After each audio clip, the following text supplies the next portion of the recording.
Hello! At the time of recording this, it's very nearly Christmas, and I thought, what better time than to sit down and just do something for fun? And I think it's time to do the Q&A. Back when we hit 100,000 subscribers, I asked you guys if you wanted to partake in a Q&A, which is something that had been requested a few times, to leave some questions in the community post that I put up as part of the sort of 100,000 subscriber celebration. And the result was overwhelming, to be honest. I got so many questions that I don't know what to do with them, but I really just want to thank you guys so much for that. That was honestly just really nice to see so many people taking part in that. And so today I've kind of compiled a bunch of questions, quite a few of them.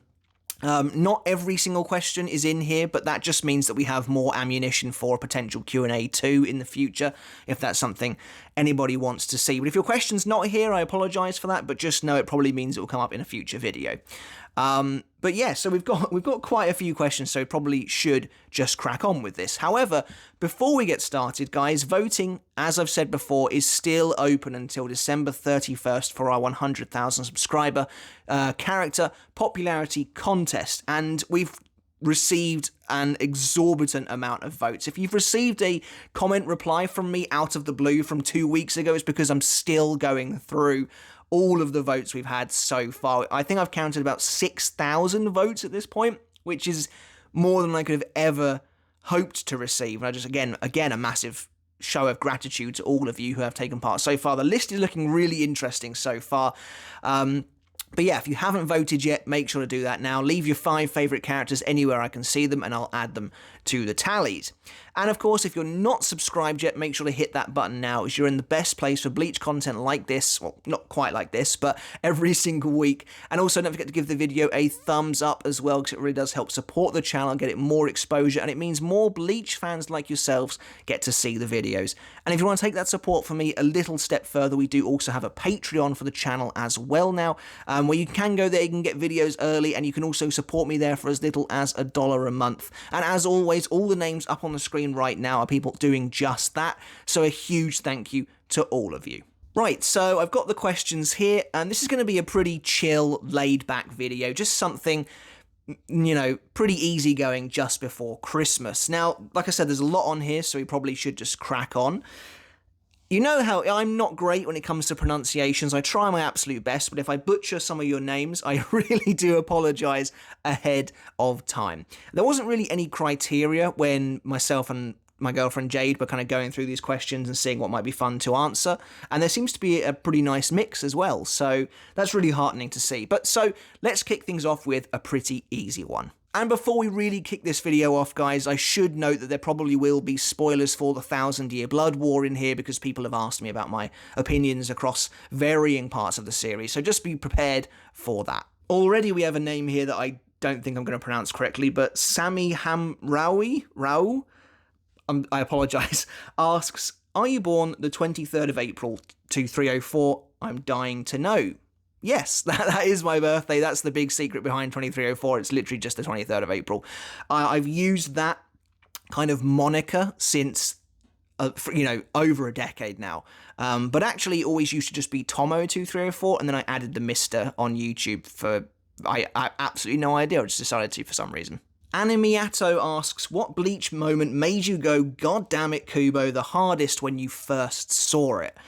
Now, I'm not entirely sure the context of this question. When you say, God damn it, Kubo, do you mean in like, God damn it, Kubo, or like, you know, damn Kubo, that's awesome kind of thing? In terms of a kind of damn Kubo, that's awesome kind of thing, it would have been anything in the Soul Society arc, probably seeing a Bankai for the first time, you know, something that would just absolutely blew my mind, that I was very excited by, and so many of those designs are so cool. God damn it, Kubo, as in, I'm not very happy about that, would probably be a moment I remember being very controversial. You know, I'm a big-time Bleach Kubo defender. All the times he's supposedly trolled the audience, I've generally been alright with. There was one very controversial moment, though, in the Fate Karakura Town arc that I will admit made me go, God damn it, Kubo. And that was when Hitsugaya was sliced in half by Harabel the moment she activated her Resurrection. And it was just this really awesome, badass moment. I never expected Hitsugaya to be dead. I just thought that he would, somehow heal himself, or he would just have to continue the fight with somebody else's help. But it really helped show the power of the top 3 Espada. Until it turned out that she hadn't actually hit Hitsugaya at all. She had hit an ice clone, or he'd created like a version of himself based off like a reflection of ice. That was pretty annoying, I'm not gonna lie. Especially since blood comes gushing out of his wound and everything. That was a little bit annoying. That probably made me say, God damn it, Kubo. David Jimenez, I think that's pronounced, asks, what is your favourite episode or chapter from the anime or manga? Episode is difficult. That's quite hard. I can't remember off the top of my head, to be completely honest, what really blew me away. But the chapter is easy. And so you'd assume, I guess, the anime episode would also be the same. And I do love this moment in the anime as well. But it's chapter 178, No One Stand on the Sky. It's the chapter where Aizen escapes Soul Society, gets pulled up by the Negathion into the sky. The Menos Grande appear. He has that amazing moment where he talks to Ukitake about falling from grace and rising higher, and then he takes off his glasses and slicks back his hair. It's iconic. It made me fall in love both with Aizen and the series in general, but that whole bit was just so good, and I absolutely love how it looks in the manga. But it's also done incredibly well in the anime as well, because the anime gets a chance to pace it out a bit more. And the bit where it looks like Aizen is cornered, but then he smirks. That ends chapter 177 and is the cliffhanger to this one. But they do it really nicely in the anime, where the music kind of cuts out a little bit and he just grins. And then Yoruichi's like, why are you so happy? And he's like, oh, sorry, it's time. And then Storm Center starts playing. It's just really well done. So that's definitely my favourite moment from the manga. To be honest, possibly from the anime as well. Bleach for Life asks, who is your personal favourite girl in Bleach and why? Bleach has a lot of really awesome female characters in it. Just so many great characters that stand on their own as being fantastic characters in the series. Characters like Yoruichi, characters like Unohana, especially after the 1,000-Year Blood War. Yachiru Unohana, if she had more screen time, would probably be my favourite female character in the series. Characters like Harabel are awesome as well. I even, on a surface level, characters like Senju Maru have such a great design. But for me, my favourite girl in the series is bit of a cliche one, I reckon, but it's Rukia. I really love the ice powers. I really love her journey throughout the series. She gets a nice arc where she, feels like she kind of lets her brother down a lot. She's not good enough to hold the Kuchiki name. She grows stronger over time. And then you eventually get to the finale of her story. And I think it just works really, really well. And I think she is probably my favourite character, female character in Bleach. Again, apologies in advance for probably butchering your name, but Welaze Lugoguana, perhaps, says, what do you think about Yumachika? He really interests me. Can you please do a video on him? Or just share your thoughts. He's one of my favourites. That's awesome, and I definitely will do a video on Yumachika in the future at some point. I'm aiming to do videos on every character. People ask me all the time to do videos on certain characters, and I just want to say I'm planning on doing a video on basically everyone. The whole point of this channel is to act as like an encyclopedic hub for Bleach in many ways, but specifically Yumachika, let's talk briefly about him. He's not one of my favourites, but I don't mind him either. I think he's cool, great design. I like how his design evolves throughout the series as well, and actually I think Hell Arc Yumachika might be one of my favourites we've ever seen. I really like the juxtaposition between him and Zaraki and Ikaku, the way that Yumachika is obviously very, narcissistic, superfluous, loves beauty and thinks he's so beautiful, and obviously quite effeminate in comparison to the hyper-masculine 11th Division, but he still fits in. He's their ally, he's their friend. I really like that. Fuji Kujaku is quite a boring Zanpakuto, but that's by design, because Ruriro Kujaku is actually really cool, and I always like the way it looked as well.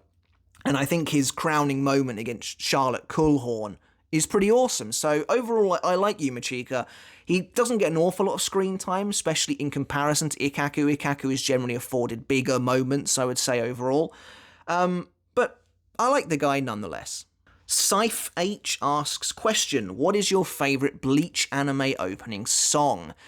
And this is actually quite an easy one for me, although I like basically every single one of them. I like pretty much all 15 of them, with the possible exception of opening 4, which I think is called Tonight, Tonight, Tonight. It's pretty much my least favourite one out of all of them. But my absolute favourite one is opening number 9, Velonica by Aqua Times. I really like the song, and I really like the video. It opens up with that kind of montage of the captains and their vice captains in that patented Bleach style of block colours and just looking really, really cool.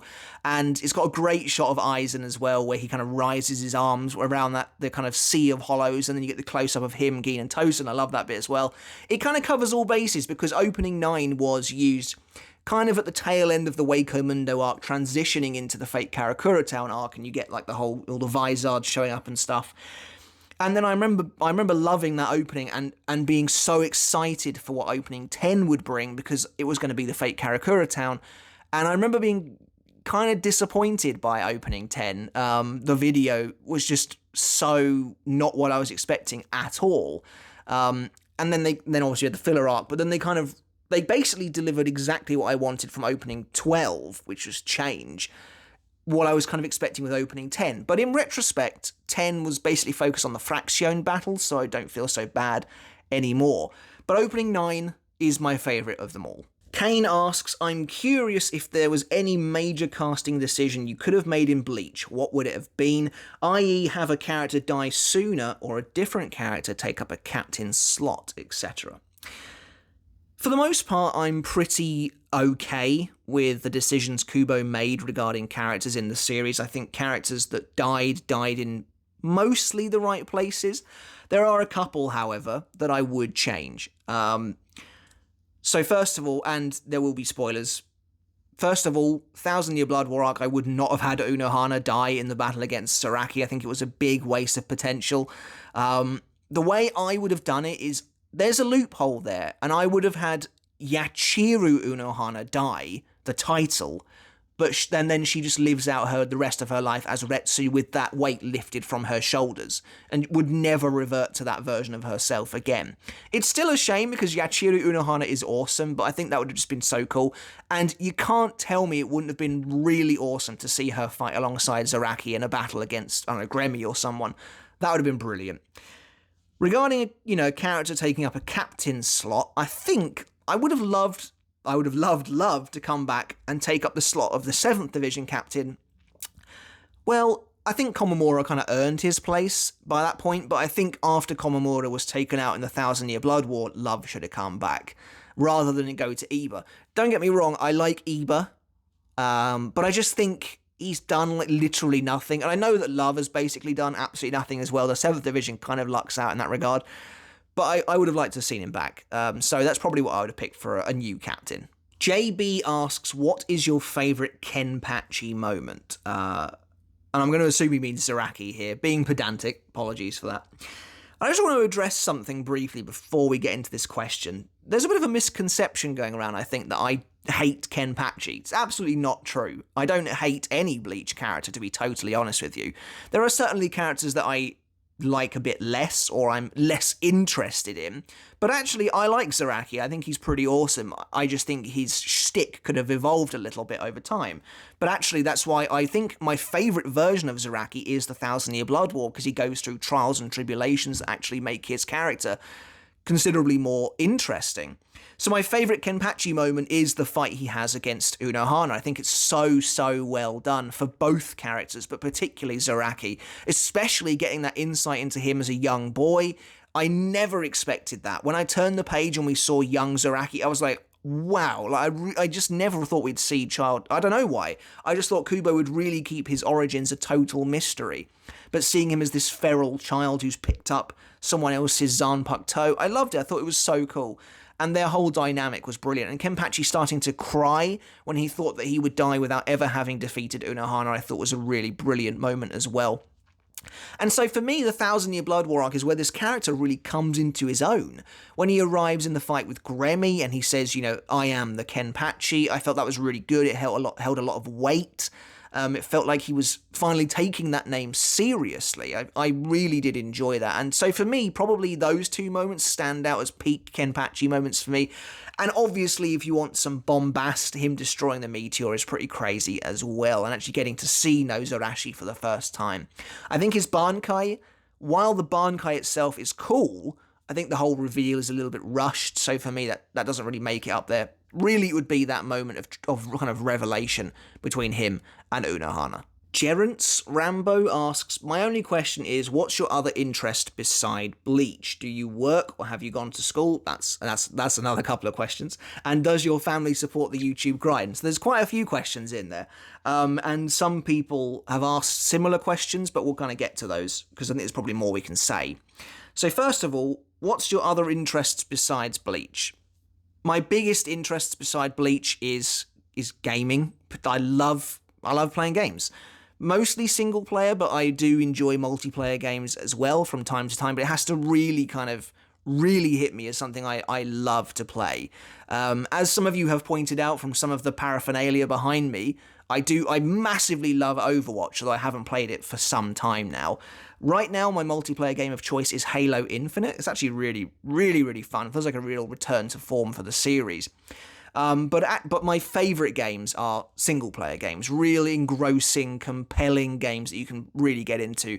My favourite video game of all time is From Software's Bloodborne. It's a masterpiece, and I know it like the back of my hand, the amount I've played that game.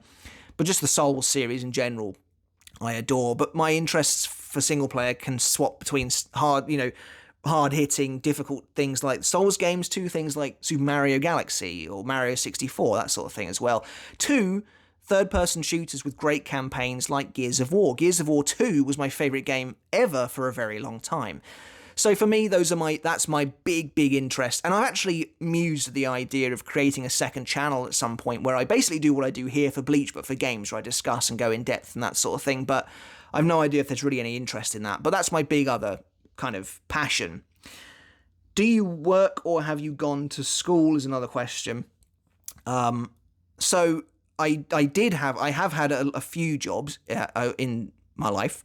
Since I came out of university, I've worked in a few places, predominantly in digital marketing. I had a job 9 to 5 up until pretty recently, working at a marketing agency, basically just a writer there doing content and creating blogs for clients and social media posts and that sort of thing. But I have actually now been able to go full-time with YouTube thanks to your incredible support. So that's now my job, which is completely insane to me. And does your family support the YouTube grind? They do. Although if I'm completely honest with you, I don't think YouTube is something that is kind of passed them by in many respects. But my girlfriend is an enormous YouTube fan and supports me completely, which is lovely to have. Deathberry asks, here's a quick question. If you were to join any squad in the Soul Society, which squad would you choose and why? I'm kind of going to assume this is end of series. I guess it doesn't really matter. I probably would pick something like Squad 13 because the captains are generally lovely. It's either Ukitake or Rukia, which is pretty good all round. And then but there are others as well. I probably would Squad 3. Although there's the whole kind of melancholy despair aspect. Rose is also, I really like Rose. She's pretty chill captain overall. Pretty cool. Squad 6, I think Squad 6 post Soul Society arc would be a pretty nice place to be because Byakuya is a very different person at that point. And Renji, of course, is quite an inspiring vice captain. Really, most of the squads in Bleach would be pretty good to be a part of, apart from Squad 12.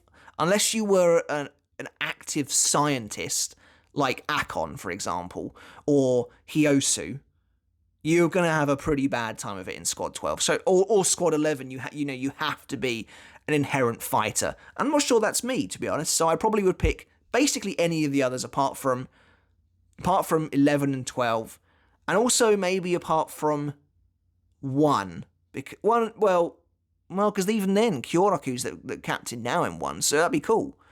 So yeah, I'd be happy with pretty much any of them apart from 11 and 12. Zany Boy asks, would you like the idea of the 1,000-Year Blood War getting an anime original ending, or are you okay with how things played out? Now, this is kind of a symptom of a much bigger question, and I actually want to do a video in the future on my thoughts on the ending of the manga on the whole. I mean, Santa hat keeps falling off. But to cut a long story short, I'm actually okay with how it ended. As far as I'm concerned, there's a lot of things missing that I'd have liked to have seen, but they're mostly superfluous. And in the end, they kind of get added into the light novels anyway. The actual final 2 chapters of Bleach, I'm perfectly happy with. And I also just don't think that sort of thing is going to be touched in the anime at all. They might add a tiny little bit, but I think major plot beats will not be changed. So I'm perfectly happy with the ending as it is. Mr. Nope asks, have you played Bleach games beside BBS, Bleach Brave Souls? What do you think of them, and can we expect you to make videos about them in the future? I have played a couple of Bleach games in my time that aren't Brave Souls, so I played Bleach Shattered Blade on the Wii, which is one of the games with the villain Arturo Plateado in it. And also I played, I want to say it was called Bleach Blade of Fate on the DS, which was like a sort of 2D fighting game, but it was really, really good. And out of the two of them, Blade of Fate was by far my favourite. Shattered Blade was quite limited in what it offered, although it was still very novel to be playing a 3D Bleach game on my Wii. That was really cool. But Blade of Fate was honestly a really cool game. The sprites were lovely. The actual artwork just looked so good, and the game played really well as well. My friends and I actually played quite a bit of multiplayer on that. Would I make videos about them in the future? I suspect so at some point, but I'd almost like to get a chance to play the big Bleach game series, is Heat the Soul, and unfortunately I've never had a chance to play any of them. I had a PSP, but barely. So I would like to get a chance to play that. I frankly would just love them to make a new Bleach game in the future. Games like, is it called Soul Resurrection or something like that on the PS3? I know I barely had a PS3, so I never got a chance to play that either.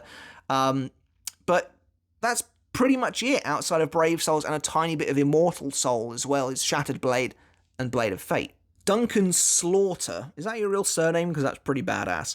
Asks, my question is, since Mayuri has a cure for Giselle's zombie powers, do you think it's possible that sometime in between Can't Fear Your Own World and the new Hell arc that Bambietta was turned back to normal by Mayuri or even something like Orihime's powers? Short answer, probably not, because I believe it's mentioned in Can't Fear Your Own World Volume 3 that the Bambis have, relocated to, a European country on Earth or something like that, so the chances of them coming into contact with Mayuri again seems to be pretty low. I could be wrong about that. They mentioned about going back to Waco Mundo, but they kind of dismissed the idea. And Bambietta is kind of regaining her normal sense on her own, which is interesting as well. And I think eventually, given enough time and, a lack of meddling from Giselle, she would return to her normal self regardless. So I don't think they would turn her back, Mayuri or Orihime, but I think it might happen anyway. Roxana Chisolita asks, my question for you would be, aside from the obvious, what other fandoms are you interested in? Manga, books, movies, series? Also, you have a passion for creative things. What do you do for a living? Is Bleach an escape for you, or is it just one of your many projects? So that last question's probably the most intriguing one. Bleach kind of was an escape for a very long time, but I've always tried to be active within the community. Back when the 1,000-Year Blood War arc was ongoing, I was posting reviews on YouTube, but I also have always loved to draw Bleach, as I've mentioned many times before.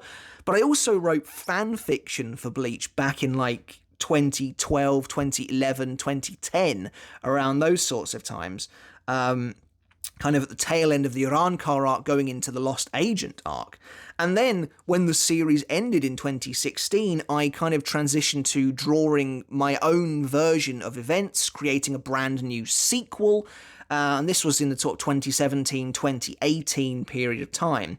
So it was an escape in a sense, but I've always considered Bleach to be a project, and as I mentioned in an earlier question, I used to work in digital marketing, but now this is what I do. So in a sense, it's kind of come to its natural conclusion in that way, and I couldn't be more excited and grateful I'm able to do this. As for the other question about what fandoms I enjoy, generally speaking, pretty vanilla stuff. I'm a huge Star Wars fan. I think I've even got a Stormtrooper. Yep, there he is. I love the MCU. Recently saw Spider-Man No Way Home. Spider-Man, basically my favourite superhero of all time. The Raimi movies in particular, I absolutely adore. I think they're just incredibly good. Basically, the big franchises are things that I absolutely love. And in a sense, Bleach has always kind of been an offshoot, that slightly more niche thing that I've really enjoyed. MRA says they have a few questions for me. Number one, favourite release command. That's tough. There's a lot of really good ones. Kickabout, Los Lobos is really awesome. I think it's very unique. Things like, the typical ones like Reduce All Creation to Ash, Ryujin Jaka is badass, Shatter, Kyoka Suigetsu. Possibly my favourite though, and the most badass release command in the series is Barragan's Rot Arrogante. Like, that's just so cool. And then the actual release ritual as well. His axe transforms into black flame that then burns his body away and turns him into a literal skeleton. That's awesome. And then the second question is favourite sub-arc of Bleach. So, he gives examples, Fate Karakura Town or Varvelt, for instance. Now, sub-arcs, I feel, only really exist in the Arrancar arc and the 1,000-Year Blood War because they are long enough that they are split up into those kind of moments, particularly the Arrancar arc. It's crazy to think, in my opinion, that the Arrancar arc has an entire Waco Mundo arc in it, and then a massive final battle afterwards. I do love the Fate Karakura Town. I have very, very fond memories of reading Fate Karakura Town every single week, getting very invested in the top three of Spada, and of course Aizen himself. And so that would be up there. And if things like Turn Back the Pendulum count as their own sub-arcs, that would be up there as well. However, my favourite sub-arc of Bleach has to be the first Quincy invasion of the 1,000-Year Blood War. It's collectively probably the best part of Bleach, in my opinion. It's when the Soul Society faces a threat unlike it's ever felt before. The pacing is just unbelievable. Things are happening every single week that were blowing my mind. 1 week Byakuya was basically dead, the next week Kenpachi had killed 3 Sternritter, the next week Yamamoto was getting a backstory, the next week Yamamoto was getting a Bankai. It was absolutely bonkers, and it really felt like Soul Society was on the edge like never before. It felt like an actual attack was happening week by week, and it was brilliant, and I can't wait to see it in the anime, so that's probably my favourite sub-arc. Benjamin Potts asks, favourite Bleach alternative animes? I don't really know what that means. I'm sorry. I'm not sure what that means. So if you could leave it in the comments below, I'd really appreciate that. I don't know what that means. Favourite animes alternative to Bleach, perhaps? I'm not entirely sure. But his next question is favourite Shikai, Bankai, Resurrection, Fullbring, Shrift, and Volstendig. So knocking a lot out in one go here. Let's try and do this. I'm basically just going to try and do this off the top of my head. But it's going to be difficult. So favourite Shikai is probably Katen Kyokotsu. Favourite Bankai is probably Uraharu's Bankai. Kanon Baraki Benihime Aratame, I think it's just perfect for his character. Favourite Resurrection is, there's a lot of good ones. It's either going to be Los Lobos, Arrogante, or Murcielago's second form, Segunda Etapa. I know that's like the edgy choice that everyone picks, but it looks cool for a reason. The first version of Ulquiorra's release form I'm not a big fan of, but the second version is basically everything I wanted out of that form. If I had to pick one, my favourite Resurrection is probably Barragan's. I think it just looks amazing. Favourite Fullbring is probably Book of the End or Cross of Scaffold. Let's go with Book of the End. Favourite Shrift is again, that's hard. It's either going to be the death dealing or the fear because the Shrifts are so intrinsically tied with the characters. I'm going to say the death dealing is probably my favourite Shrift. And favourite Volstendig is back to Asnot Tartar Foras. That's easily the coolest Volstendig. He got so much love compared to almost every other Quincy. There are other good ones though. I do enjoy Hashane. I do enjoy Biskiel. And I do like Ashtonig, and actually I do like Little Barrow Zilliel as well. I think it's actually pretty cool and gets across exactly what Kubo was going for, which was this whole angelic seraphim thing. Ezequiel asks, who would you rather have as a vice captain if you were a captain? And so basically, it's not really asking my favourite vice captain, but who I think almost is the best vice captain, and a lot of them are pretty good. And I'm going to go with an answer that's potentially a bit boring, but I think I would probably pick Renji. I think he's proven himself to be incredibly loyal, like that scene in the first invasion where he is screaming at Asnot, to stop attacking. He tries to use Bankai. You want someone like that at your back, really, if you're going to be a captain. But also Renji doesn't put up with any rubbish either. He stands up to Byakuya and he doesn't believe in what he's, fighting for. And I really like that. I respect that. So it would be someone like Renji. It would be someone like Hisagi as well, who again is very much a loyal everyman Shinigami. I think would be ideal to have, basically. But then also somebody like, loyalty shows many forms. Someone like Nanao as well would be a great vice captain, incredibly clever, well organized. She could deal with the admin side of things, which is exactly the way Kyoraku handles his squad. So I think she could be pretty good as well. Dabby Akatsuki asks, how old are you? I'm 28 currently. And aside from Bleach, what other anime and manga do you enjoy? Now, this is going to be probably the most controversial answer I give, I reckon. And that is currently, I don't really enjoy any other anime and manga. I am very much a old school fan, I guess, if that makes sense.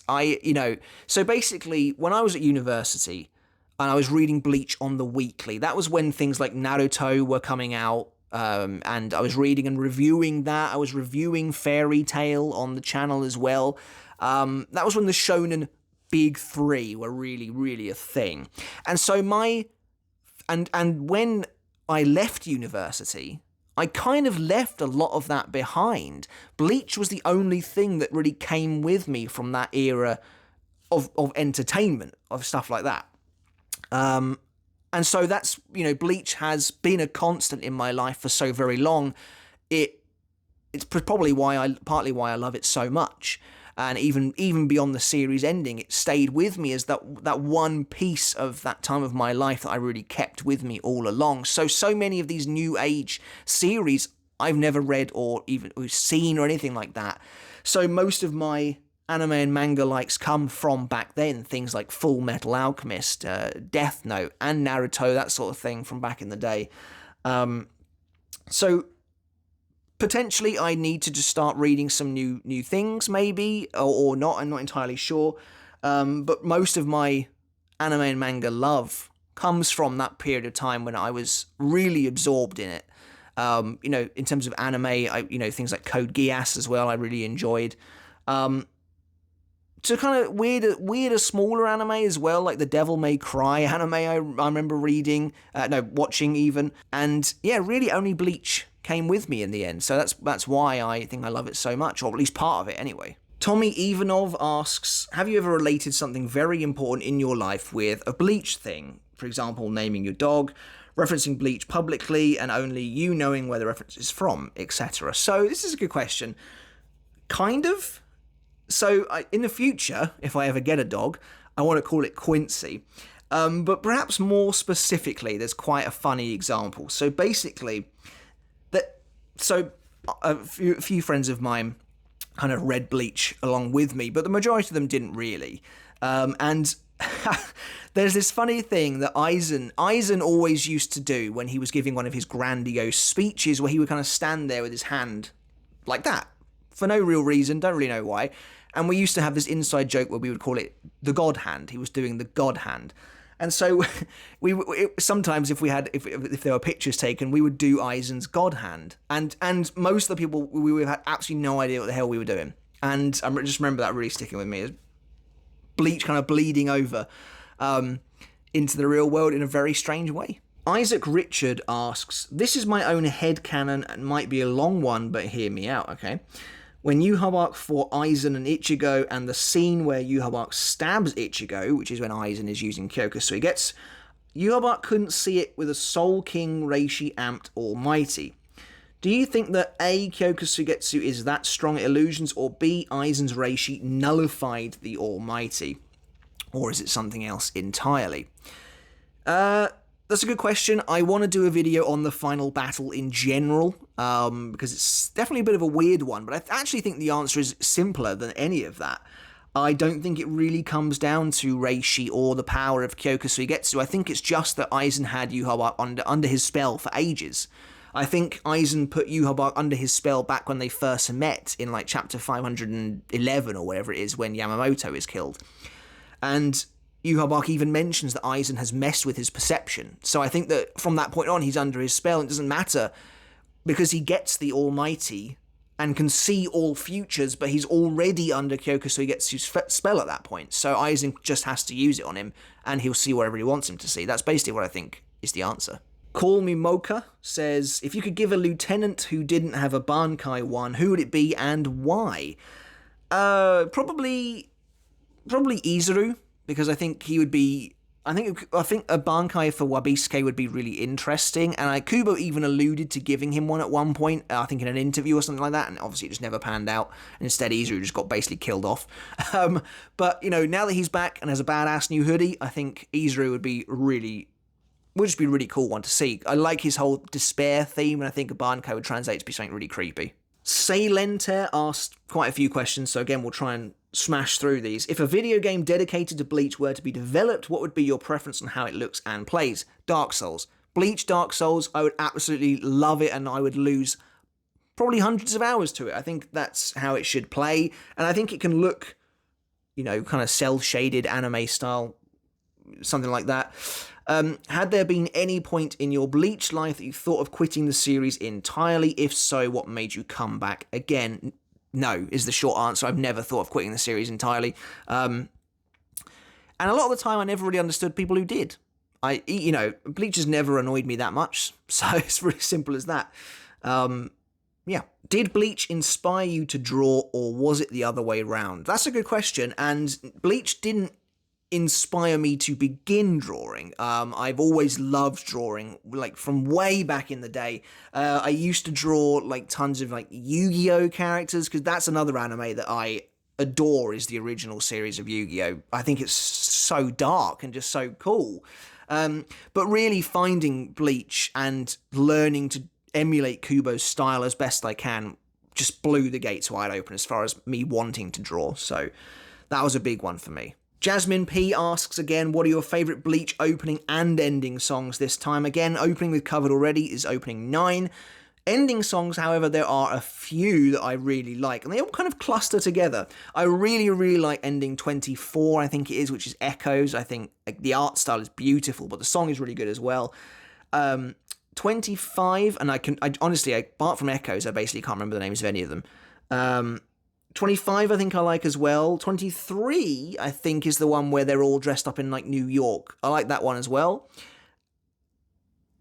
I know the name. Hitohiro no Hanabira is one I really like as well. I don't remember what number it is. I think that's a really, really good ending. Again, this is just another one of these ones that I think is... So many of them are so good. One of the ones I always really joked about, however, was... Again, I don't remember the name of the song, but the song starts with...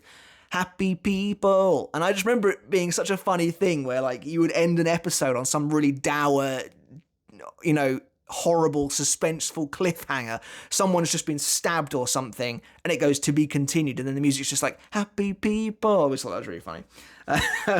So that was a good one.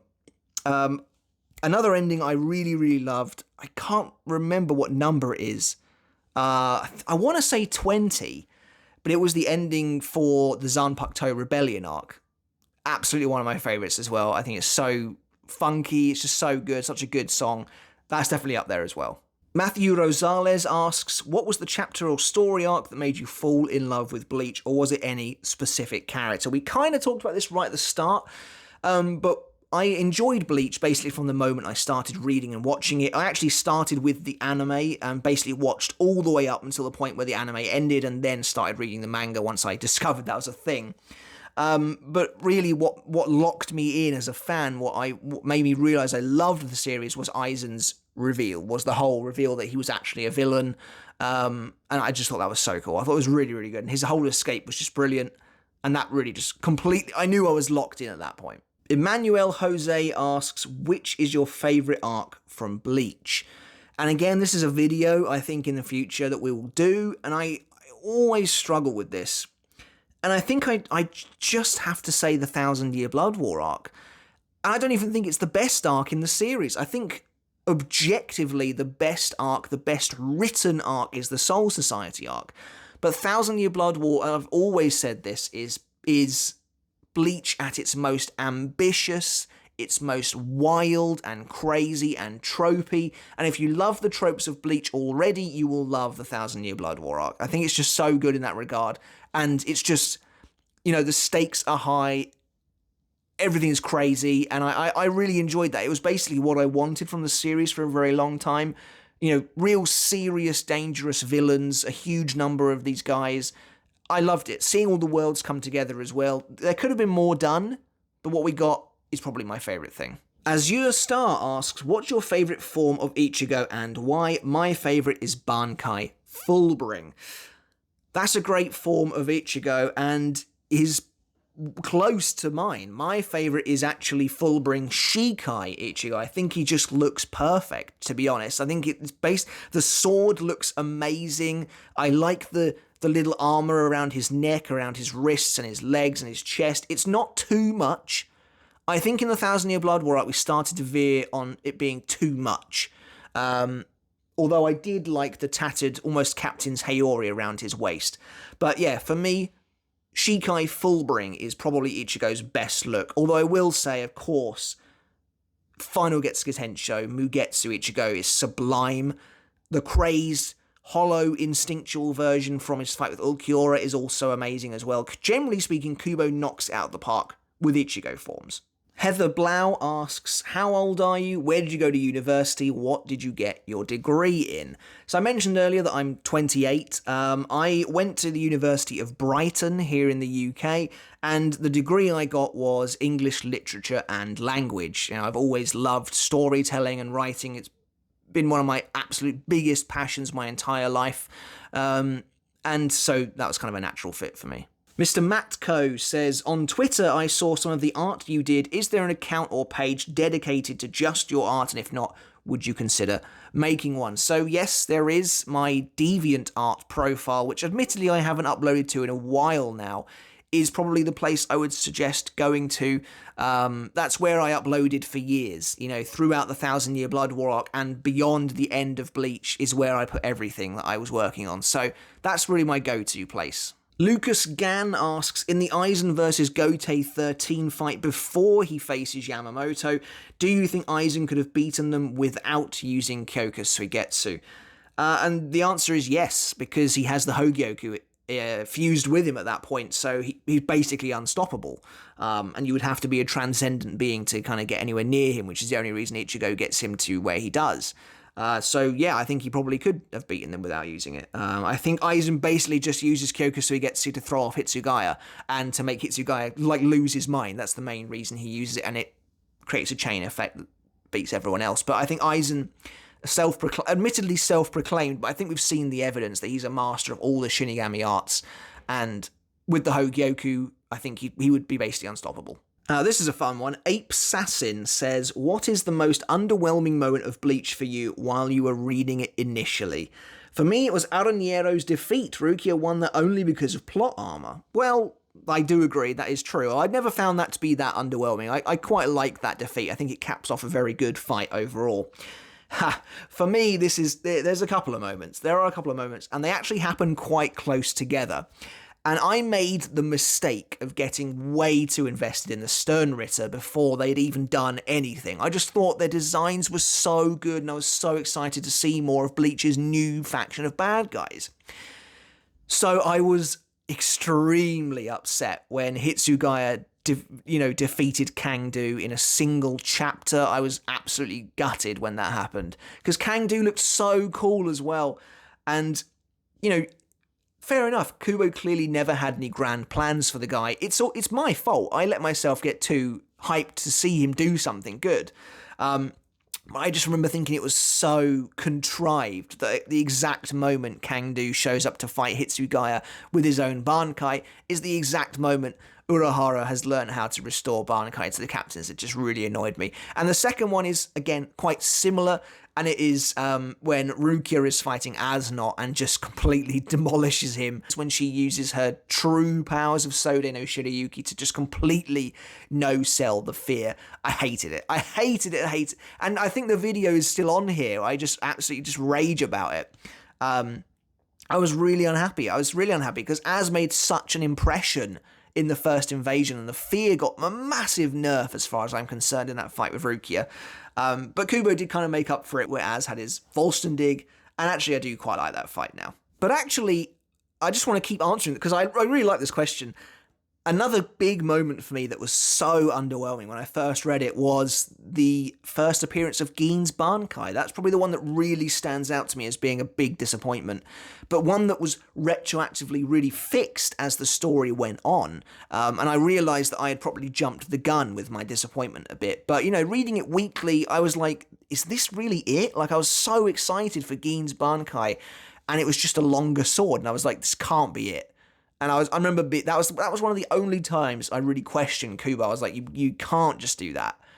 And luckily he didn't. And actually Gein's Bankai has loads of different facets to it that made it really quite interesting. Deicides asks, if you had the opportunity to completely rework or script doctor one character or fight of your choice, which would it be? What would you change and why? I'll always relish a chance to write some Bleach story, so let's do this. Of course, this is something I've already thought about many times.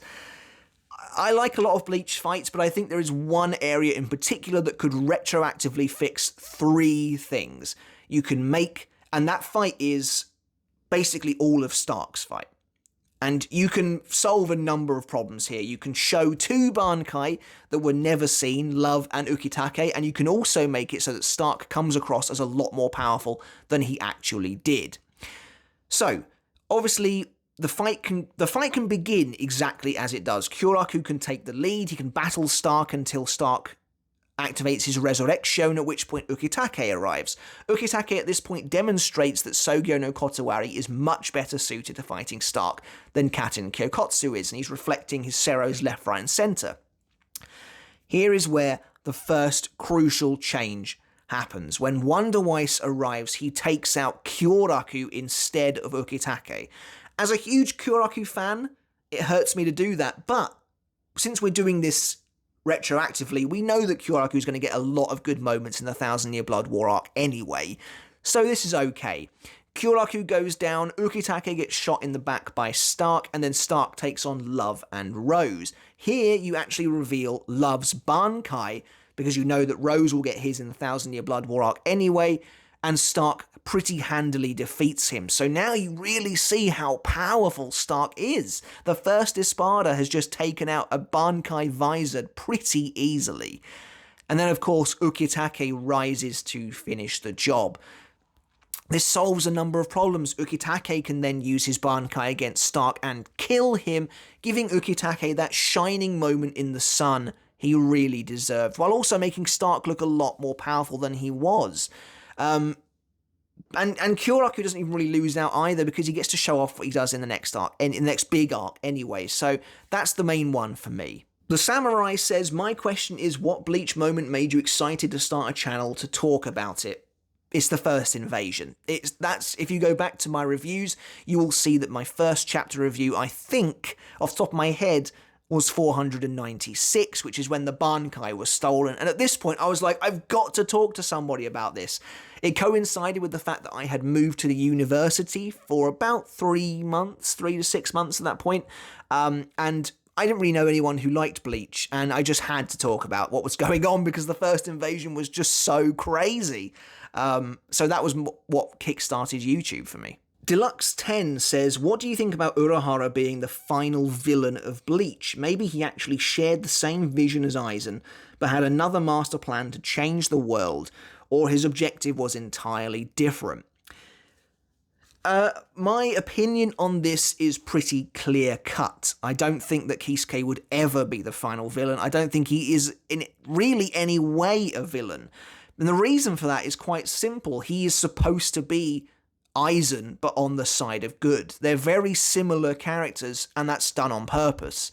As I've mentioned on this channel before, Kisuke is a big picture guy. He's all about protecting the status quo.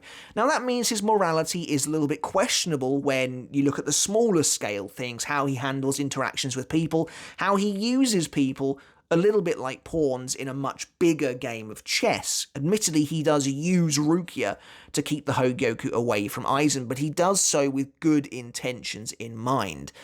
Kisuke is very much the antithesis to Aizen in that regard, in that he has the mind to change the world, he just doesn't want to.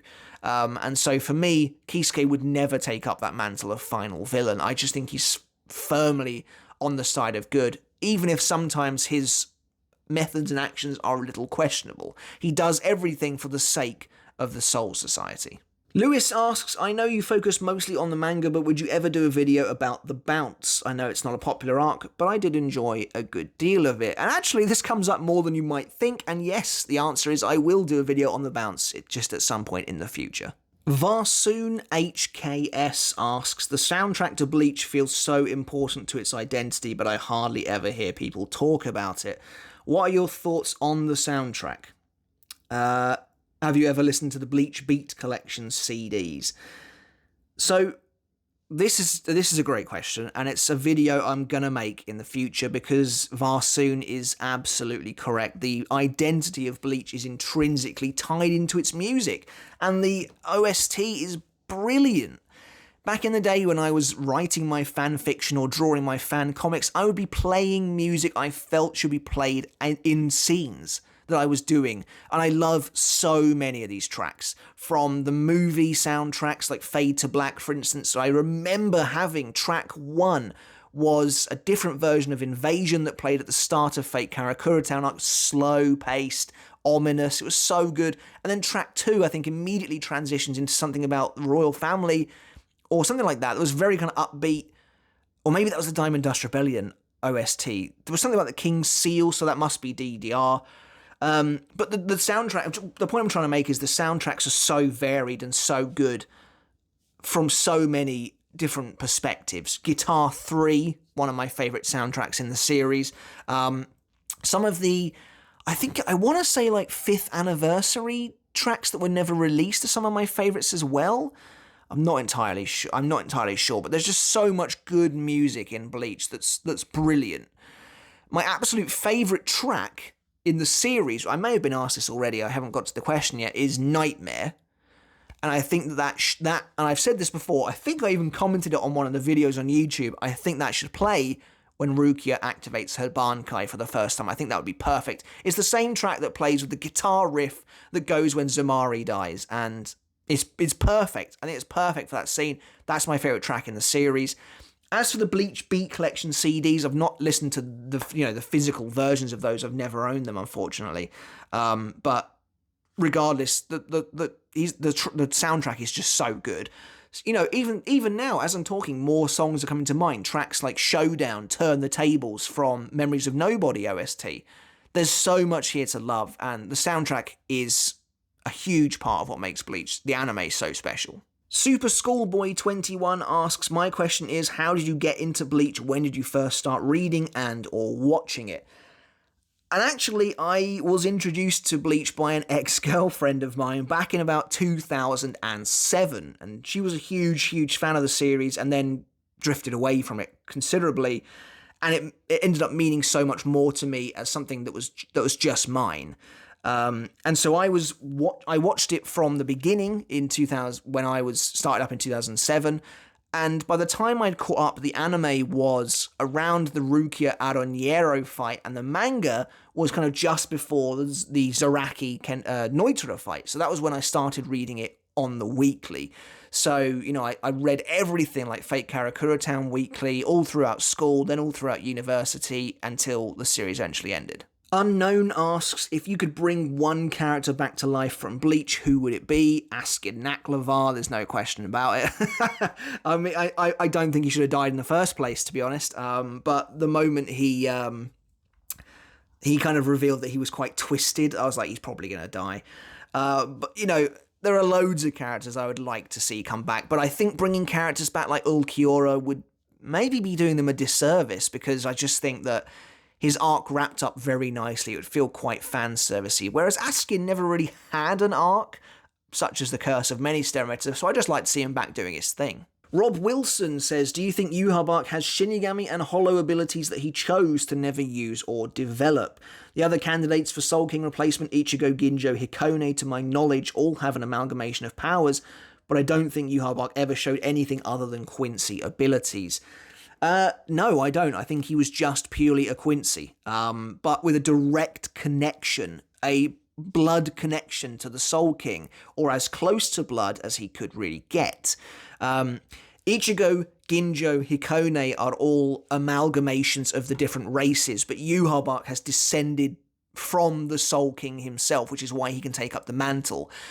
Can't For Your Own World speculates that Yuha Bark is either a literal biological son of Reo, or he is the manifestation of Reo's Quincy nature. So Reo, of course, is an amalgamation of all the races as well. I think that second one is more likely. I think it's more likely that Yuha was kind of birthed into the world as like a physical representation of God's Quincy side, essentially. I wouldn't be surprised if like Ichibei was a physical representation of Reo's Shinigami side either, but no, I think Yuha Bark is purely Quincy. And so the final question for today's Q&A, which I really hope you've enjoyed. I've had a lot of fun doing this, actually.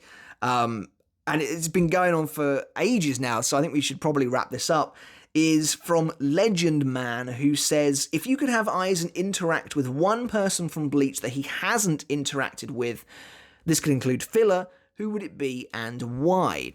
And an answer for this, I've kind of actually always had one, and that would be Kenpachi Zaraki. I think it would be really fascinating. Aizen and Zaraki have basically never spoken, particularly after Aizen revealed his true nature. Unless I'm forgetting something, they have basically never spoken in their entire lives during the series of the show. And I just think I would love to see that. I think it would be really, really cool. These two behemoths coming together. It would be like the old sort of adage of an immovable object versus an unstoppable force. I just think it would be really fascinating to see Aizen kind of verbally sparring with Kenpachi, who's all about fighting, but maybe this is actually someone who Kenpachi can't defeat, and I think it would be really interesting to see them come together. Alright, and that's it for our first ever Q&A. Like I said again, I'm really sorry if I didn't get to your question, but there was just so many of them, and this video's already gone on for about an hour. So if you have watched it, I really do appreciate it, and a massive thank you, of course, to everyone who did send a question in. We'll probably do another one of these in the future if you want to see that, and your questions will probably be answered then. So like I said, a huge thank you to everyone for watching. Like I said, subscribe as well if you haven't done already. Don't forget to vote in our character popularity contest poll. Voting's only open for about another week, I think, at time of recording. And yeah, until next time, guys, I hope you all have a safe and Merry Christmas if you celebrate it. I really hope you have an amazing time with family and friends if you're able to see them. I really hope so. And yeah, I just hope you all have an amazing holiday period. Even if you don't celebrate Christmas, I hope you still just have a safe and wonderful time regardless. But until next time, guys, I'll catch you later. I'll see you then.